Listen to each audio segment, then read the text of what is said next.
When King Von rapped about bodies, trying to count my bodies. What? You gon' need 3-4 hands trying to count my body. Lil Durk turned real beef into hooks, and DJ Akademiks turned Chicago killings into episodes. It wasn't just music anymore, it was content. And somewhere in that transformation from tragedy to entertainment, we lost sight of the fact that these aren't characters in a Netflix series. These are real people dying in real time while we refresh our feeds for the next update.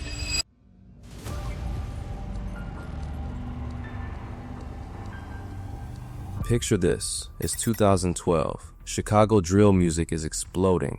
Young artists like Chief Keef,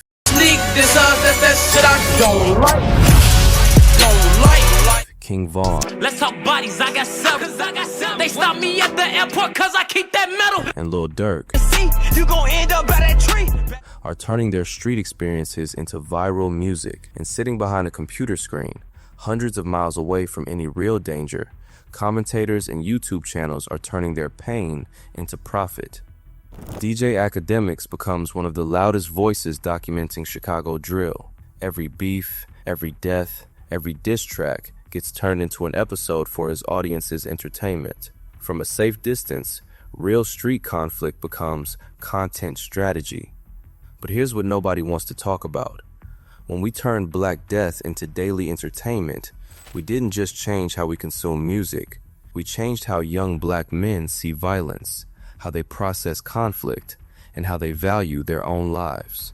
Today, we're breaking down how platforms, commentators, and audiences created a system where black bodies became content, black pain became profit, and black death became just another notification on your phone. Most of the victims look like us. Let's start with the obvious truth nobody wants to say out loud. When Akademiks was covering war in Chiraq and documenting drill beef, almost every victim looked the same. Young black men killing other young black men. Black families burying their sons. Black neighborhoods dealing with the trauma and the consequences. While clips of shootings, arrests, and funerals became entertainment for viewers across the world, real black mothers were identifying bodies. Real black communities were paying for increased security. Real black families were dealing with grief that never makes it into the thumbnails. 17-year-old Jakira Barnes loved basketball, her friends, and being with family. I love her, and I'm gonna fight for her to have justice because I don't think it's fair that we're losing our kids being gunned. Tuka's mom goes off on rappers still dissing her son and tries not to get emotional. If you had to speak to Durk or Chief Keef personally, you know, a real sit down like adults, what would be your message to them? I just want to know why. That's all I have to ask them. Why? What have my son done to y'all to make y'all disrespect him like this? Every song they make, it's got we on Tuka this, Tuka that. You know how long my son been gone? I don't want this lifestyle. He didn't want this lifestyle, but he can't be here and be his voice, so I'm gonna do it. She asking me what is Tuka. Just know that we smoke him a lot. He say he smoking Tuka. I say pull a mark and nigga. Smoking Tuka. Smoking Tuka. Smoking Tuka. My shoes top. King Von, FBG Duck, Lil Durk's conflicts, their tragedies became regular content for channels that knew exactly what headlines would get clicks. OTF versus everybody, Chicago body count update, who's really winning the war. But every episode represents someone's son, someone's brother, someone's father who isn't coming home. And the people narrating these stories from behind computer screens, they go to sleep in safe neighborhoods, while the communities they're covering bury another teenager. Praising emotional weakness as being tough. Here's where the commentary gets truly toxic. Platforms and audiences started treating emotional, impulsive violence as real street credibility. You see it in comment sections, reaction videos, and breakdown channels. He really slid for his homie. He got caught lacking. He really about that life. But let's call this what it really is. Emotional immaturity disguised as toughness. Real strength is walking away when someone disrespects you on social media. Real courage is choosing your family's future over your ego. Real power is building something instead of destroying it. But the commentary reinforces the opposite message, that reacting violently to disrespect is not just normal, but admirable. That emotional control is weakness, and impulse control means you're not really from the streets. When academics in similar platforms highlight the most violent reactions as real street activity, they're literally programming young black men to see violence as the only authentic response to conflict. From fighting it out to death on sight, social media and YouTube coverage escalated everything beyond what street beef used to be. In the past, beef might mean a fight, maybe some property damage, definitely some ongoing tension. But when every disrespectful tweet, every Instagram live session, every subliminal diss gets cataloged and amplified by commentary channels, the stakes become life and death. Akademiks specifically turned "this rapper said this block did that" into ongoing storylines that audiences would follow like a TV series. Every small incident between Von, Durk, and their ops became viral fuel that escalated tension. Think about it. When your beef gets turned into content for thousands of viewers, backing down isn't just about personal pride anymore. It's about your public reputation, your career, your brand. Death on sight moments started feeling like the inevitable climax of the show, rather than the tragic waste of human potential they actually represent. Once you get your rap money and invest that in vests, bullets, ammo, guns, the joints with the switch, and bounties, dog, we're getting you for the bounty. You cannot just run around and put money on top of somebody's head because you got money. Sorry, that's not how this works. He say no, I say let's go to war back. This man, a passenger in that car, frantic at the sight. It all started at this mobile gas. The commentary didn't just document the violence. It created an audience that expected escalation, that refreshed pages waiting for the next episode, that treated real conflict like entertainment. The lie, killing as bravery. Here's the most dangerous lie that gets perpetuated by this whole ecosystem, that shooting someone requires courage.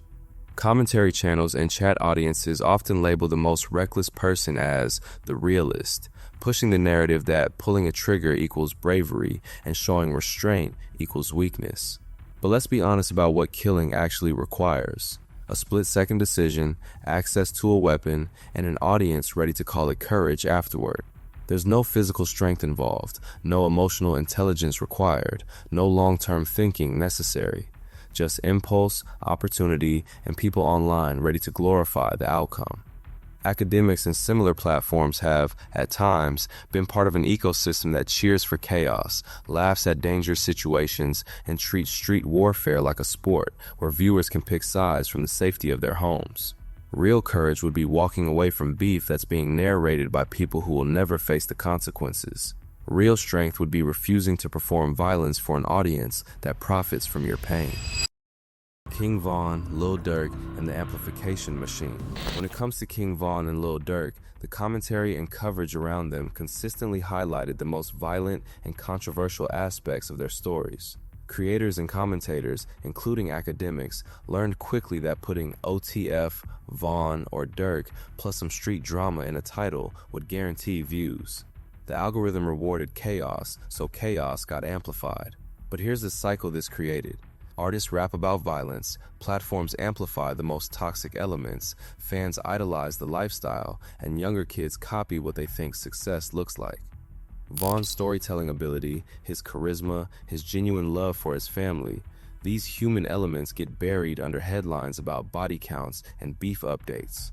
Durk's musical evolution, his business savvy, his attempts to elevate his community, overshadowed by coverage that focuses on conflict and controversy. The commentary machine doesn't profit from showing these artists as complete human beings. It profits from turning them into characters in an ongoing drama series where violence is the main plot device. The spiritual cost, thief on the cross. I've talked before about King Von as the thief on the cross, someone who lived a violent life but might have found redemption in his final moments. I hope Von found mercy in the end, but here's what haunts me. A lot of people made money off the chaos he lived in. Record labels, streaming platforms, YouTube channels, commentary shows, everyone except the communities dealing with the actual consequences. The people narrating Vaughn's life and death online aren't the ones who had to identify his body. They're not the ones dealing with PTSD from losing friends to violence. They're not the ones trying to explain to their kids why their role model is gone. Vaughn paid the ultimate price for a lifestyle that other people turned into profit. And the saddest part is that his death became content too. Reaction videos, breakdown analyses, conspiracy theories about who was responsible. Even in death, he couldn't escape being turned into entertainment for people who never knew him as anything more than a character. Murder rap as an ecosystem. Here's what people don't understand. Murder rap isn't just the artist making violent music. It's an entire ecosystem where everyone profits except the communities being destroyed. You've got rappers making the songs about violence, labels funding and promoting the most controversial content, streaming platforms amplifying tracks about killing, commentary channels like Akademiks' early work turning bodies into episodes, audiences treating real beef like entertainment. Headlines about shootings, arrests, and beefs consistently perform better than positive stories about the same artists. So-and-so got shot gets more clicks than so-and-so opens community center.